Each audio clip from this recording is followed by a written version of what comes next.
All right. We improving the quality step by step. Wide body videos. Pause. Hey, yo. All right. So there's no isolation. Oh, shit. I'm mixing up 2 or 3 different topics together. Okay. Let me try this again. There is. Okay. In isolation, your mind is going to exaggerate things, right?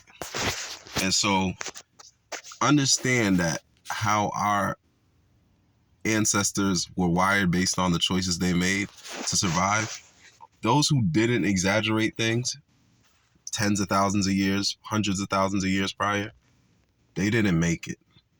And so the ones who did make it understood that something that was taken too lightly, if it was taken more seriously, it could have resulted in that generation and their lineage surviving. So as a coping mechanism, as a survival mechanism, we have now a genetic disposition to be more anxious over anything that makes us feel threatened in any way, whether it really involves survival or not.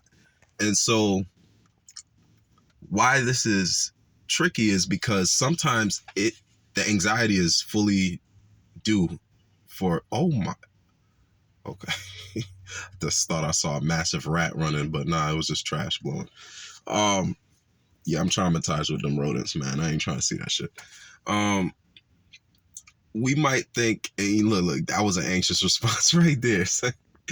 And I was making a bigger deal of it than it really was. That wasn't going to kill me. You know what I mean? It had been disgusting. It'd be something I didn't want to see, but it wasn't going to make or break me. And so that same type of situation,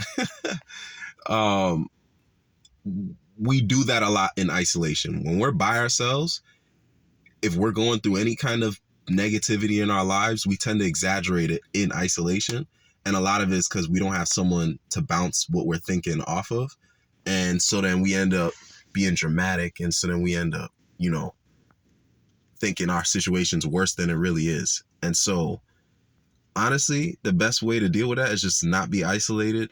Always find some way to, be around someone and, just be around people. Go to the gym, socialize, go to a cafe, socialize. Go to an elderly home, tell some jokes. I'm stealing that idea from someone.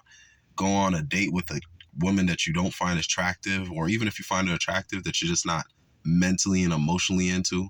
Don't go with the intent of trying to smash. Just go with the intent of just going out to do something other than be by yourself. Get out, be social, go to a happy hour, go to a bar by yourself and start up some conversation with some people.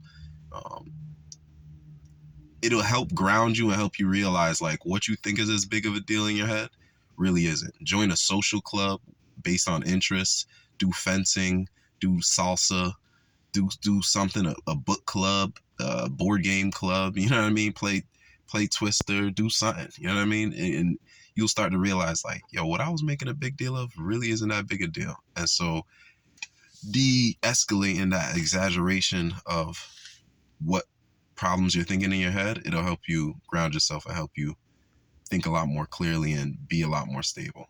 And if you do want to isolate yourself, do it with intention. Just don't do it by accident. Don't just let it happen where you end up isolated, because that's dangerous.